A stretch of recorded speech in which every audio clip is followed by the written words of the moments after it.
Oke, assalamualaikum warahmatullahi wabarakatuh. Jumpa lagi dengan channel ini.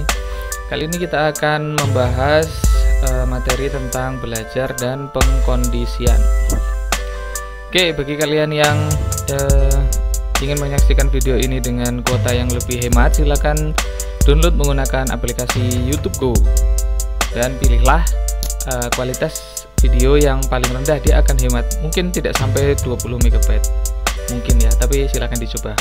Oke, kita akan mulai. Kita sudah sering mendengar istilah belajar, tapi mungkin sebagian dari kalian masih ada yang belum pernah mendengar istilah pengkondisian. Oke, kita mulai dulu dari definisi mengenai belajar.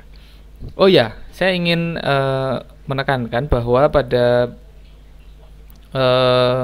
materi kali ini kita akan meninjau proses makna dari belajar itu dari 3 pendekatan, yaitu pendekatan behavioral, pengkondisi behavioral, pendekatan teori observational learning, dan pendekatan teori kognitif. Oke, yang pertama, definisi dari belajar. Apa sih belajar itu?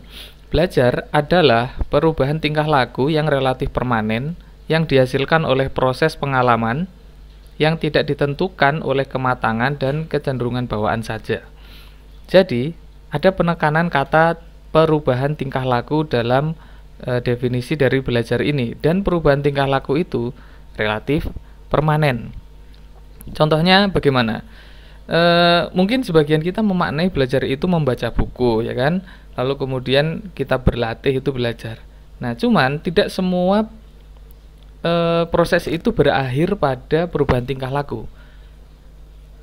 Banyak di antara proses membaca buku atau berlatih itu berakhir pada dikuasainya pengetahuan atau keterampilan saja.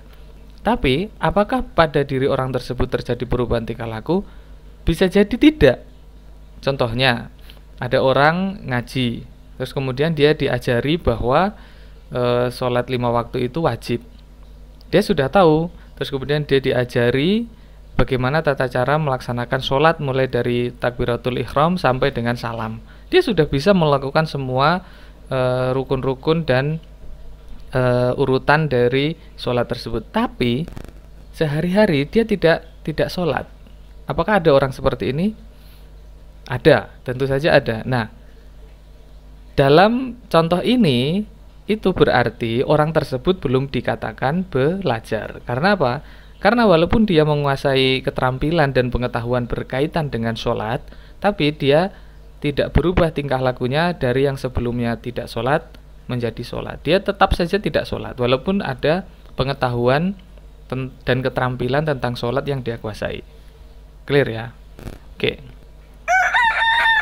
faktor-faktor yang mempengaruhi belajar. Dia dibagi 2, ada faktor internal, ada faktor eksternal. Yang kita mulai dari faktor internal terlebih dahulu. Faktor ini dibagi menjadi 2, yaitu aspek fisiologis, aspek fisiknya, dan aspek psikologis atau kejiwaannya. Aspek fisiknya itu mulai dari ada kesehatan, keadaan fungsi-fungsi jasmani, misalnya bagaimana kondisi matanya, bagaimana kondisi pendengarannya, begitu. Tentu semua fungsi tubuh itu apabila berfungsi baik maka akan menunjang proses belajar yang dilakukan oleh seseorang. Kemudian aspek psikologis. Nah, aspek-aspek yang paling berpengaruh terhadap belajar diantaranya ini. 1, intelijensi. Semakin intelijen, semakin cerdas seseorang, maka belajarnya semakin, ya kalian bisa tahu kan. Terus kemudian bakat. Orang yang berbakat akan bisa menguasai sebuah keterampilan dengan lebih mudah dibandingkan dengan orang yang tidak berbakat. Apakah orang yang tidak berbakat bisa menguasai keterampilan tersebut? Bisa, tapi dia membutuhkan usaha yang lebih dibandingkan yang berbakat. Yang ketiga adalah minat. Minat inilah yang menjadi kunci. Minat, dan yang keempat ini motivasi. Minat dan motivasi ini adalah kunci. Seberapapun seseorang itu tidak terlalu pintar ataupun tidak berbakat, apabila dia punya minat dan motivasi dalam belajar, maka dia akan bisa melampaui keterbatasan intelijensi dan keterbatasan bakat yang dia miliki. Oke, lanjut. Faktor eksternal. Faktor yang berasal dari luar diri individu yang belajar itu. Dia dibagi dua lagi, ada faktor lingkungan, ada faktor lingkungan sosial, mulai dari keluarga, sekolah, kemudian masyarakat ini, dan ada faktor non sosial. Nah, suhu, cuaca, waktu, tempat belajar, alat belajar, fasilitas pembelajaran itu termasuk faktor lingkungan non sosial. Apabila suhunya panas, kalian mungkin akan merasakan ya, ketika suhu panas itu akan lebih sulit kita belajar di dalam kelas dibandingkan ketika suhunya sejuk. Makanya sebagian sekolah yang favorit sekarang memasang air conditioner di kelas-kelas mereka. Kemudian cuaca, ya kalau musim penghujan begitu, itu tentu ada faktor-faktor yang kemudian membuat kita terhambat untuk datang ke tempat kita biasa belajar atau ke sekolah misalnya. Kemudian selain faktor lingkungan, ada faktor metode. Nah, ada metode mengajar. Metode mengajar ini biasanya yang dilakukan oleh guru atau pendidik. Ada juga metode belajar, cara peserta didik itu belajar sendirinya. Oke, ini berpengaruh. Metode mengajar itu biasanya banyak diteliti oleh mahasiswa fakultas kependidikan atau fakultas tarbiyah. Mereka mencari tahu metode mengajar yang seperti apa yang paling efektif untuk bisa meningkatkan hasil belajar dari peserta didiknya. Misalnya seperti itu. Itu banyak sekali, kalian bisa cek di perpustakaan.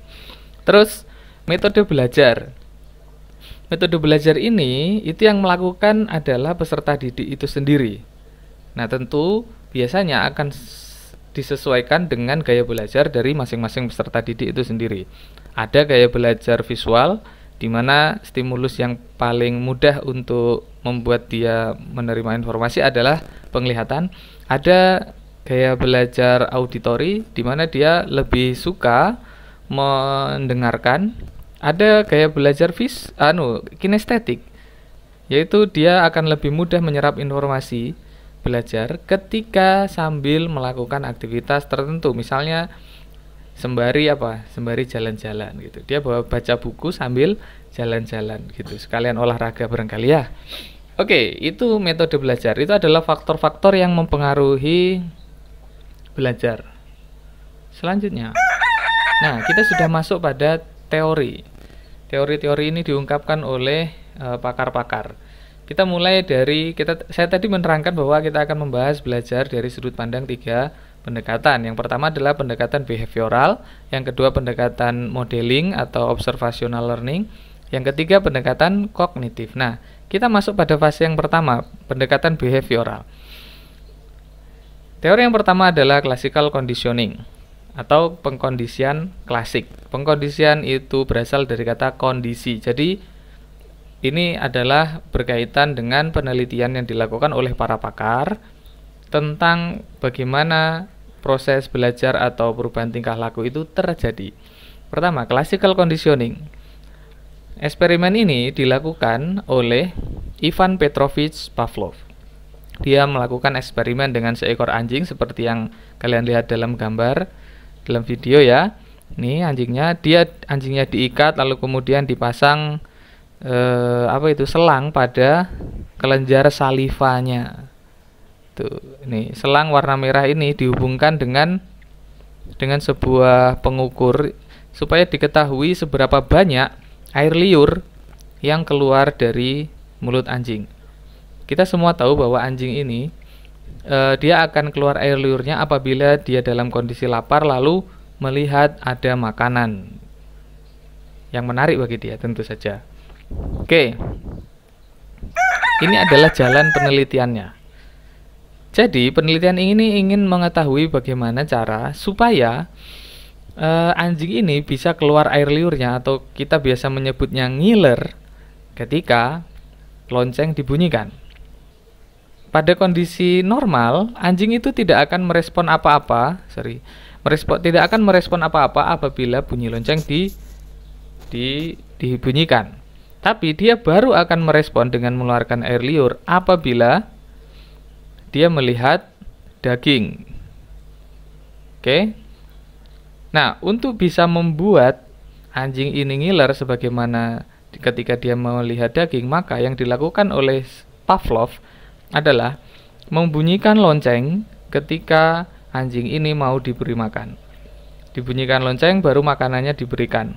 Begitu terus diulang-ulang sampai kemudian terjadi asosiasi antara lonceng dengan daging. Sehingga kalau asosiasi sudah terjadi, maka pada diri anjing terbentuk ya pokoknya dia menganggap, ada anggapan semacam itu, bahwa lonceng itu sama dengan daging. Akhirnya apa yang terjadi? Setelah proses pengkondisian berhasil, maka ketika lonceng dibunyikan, anjing akan mengeluarkan air liur. Kenapa bisa demikian? Ya karena ada asosiasi, bunyinya lonceng maka daging akan datang. Maka sebelum dagingnya datang dia sudah ngiler duluan. Oke? Tuh. Itu yang pertama. Yang berikutnya adalah operant conditioning. Kalau tadi disebut dengan classical conditioning, yang ini disebut dengan operant conditioning. Nah, percobaannya, teori ini diungkapkan oleh seorang pakar bernama Skinner, B.F. Skinner. Nah, Skinner ini melakukan percobaan dengan seekor tikus. Dia dimasukkan ke dalam sebuah kotak yang disebut dengan Skinner box, seperti yang tampak pada layar laptop atau handphone kalian ya. Nah, di dalam Skinner box itu ada tombol.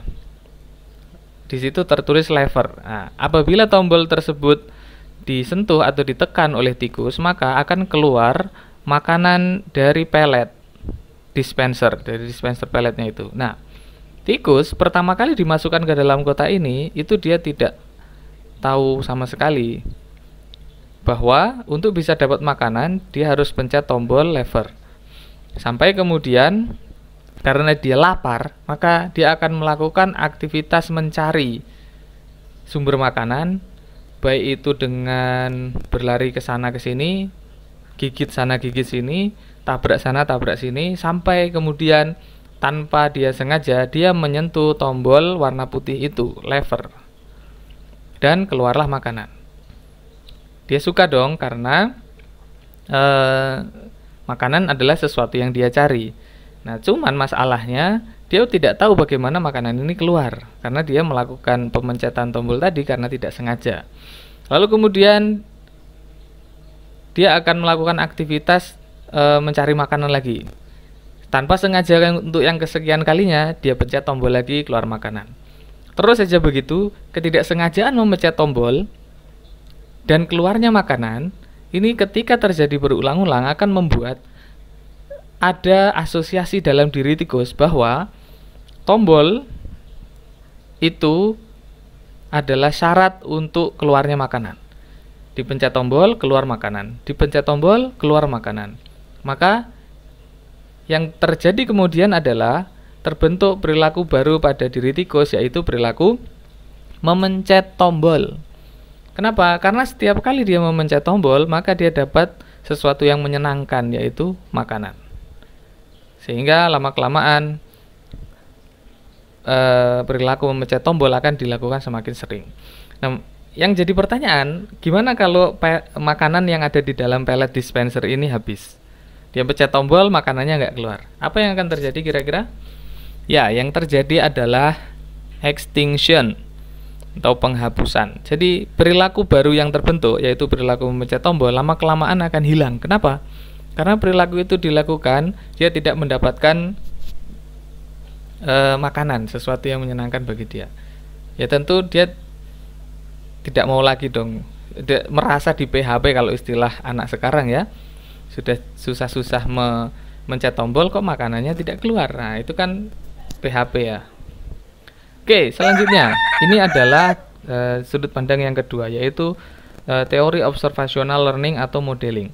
Sebagian perilaku kita itu terjadi tidak dengan proses pengkondisian, menurut Albert Bandura, yaitu dengan observational learning atau meniru perilaku lain yang dilakukan oleh orang lain yang kemudian menarik bagi kita untuk kita lakukan juga atau kita tiru.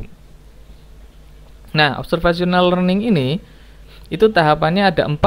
Yang pertama adalah attention. Kita memperhatikan sesuatu yang menarik bagi kita dari perilaku orang lain. Lalu kemudian retention, menyimpan hasil pengamatan kita itu ke dalam memori kita.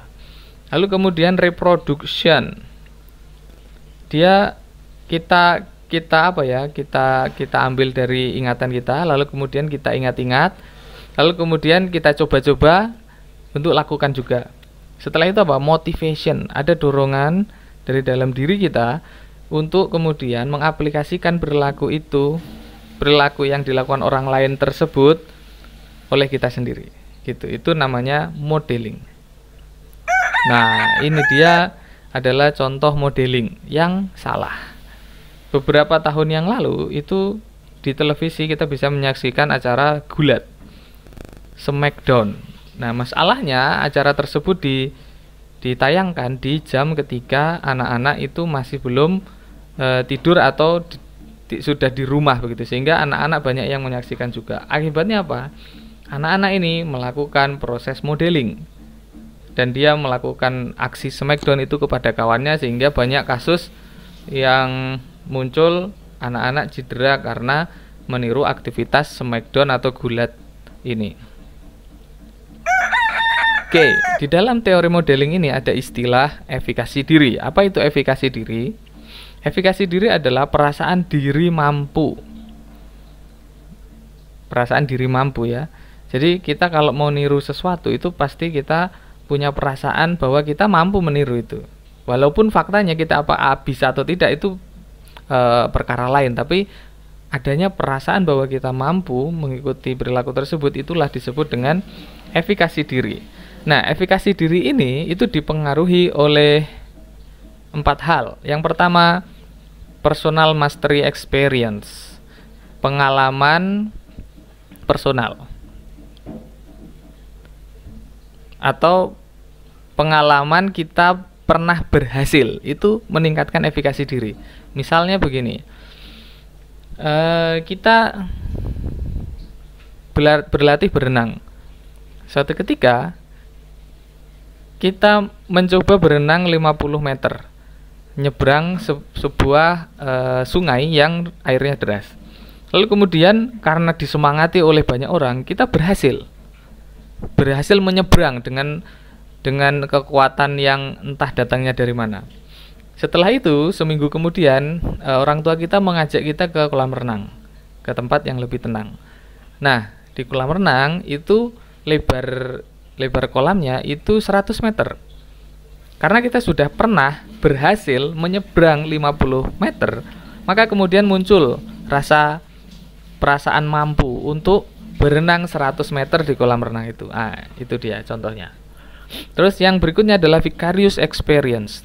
Kalau sebelumnya adalah pengalaman yang kita alami sendiri, kalau vicarious experience ini adalah pengalaman yang dialami oleh orang lain. Jadi orang lain sukses melakukan sesuatu dan kita merasa bahwa kita punya kemampuan yang lebih dari orang yang sukses itu, maka muncullah perasaan kita mampu. Dia saja bisa, apalagi saya, gitu. Terus kemudian yang ketiga adalah verbal persuasion, atau kalau bahasa kita itu diojo-ojoke gitu. Jadi orang lain itu meyakinkan kita dengan ucapan-ucapan, dengan dukungan berupa kalimat-kalimat gitu. Kamu bisa, kamu pasti berhasil, dan semacamnya. Itu namanya verbal persuasion, itu juga bisa meningkatkan efikasi diri. Terus yang terakhir adalah physiological states, atau kondisi fisik yang prima.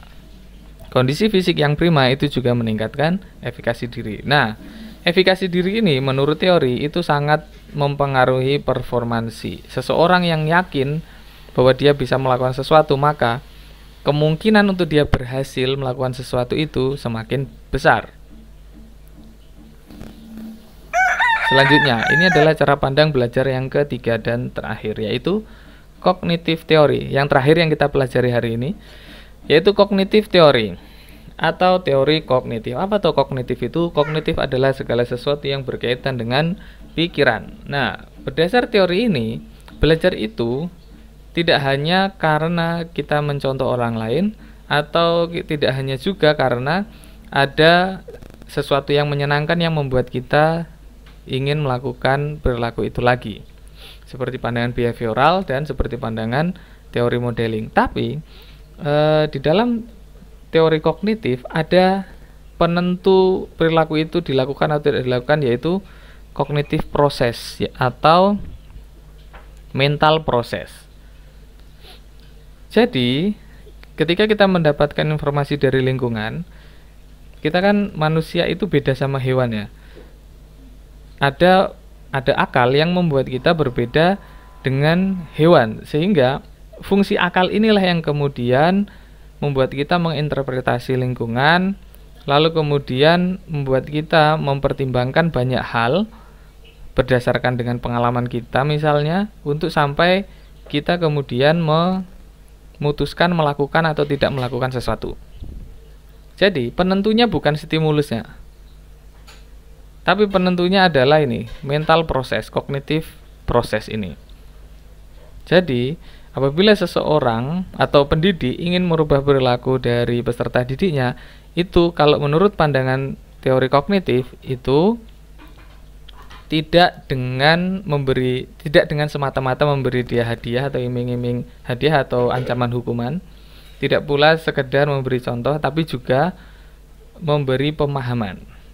Supaya apa? Supaya proses mental di dalam diri peserta didik itu ikut terpengaruhi dan membuat dia merubah tingkah lakunya. Oke, sekian dulu materi kita pada video kali ini. Silakan kalian subscribe supaya kalian tidak ketinggalan video-video di mata kuliah ini selanjutnya.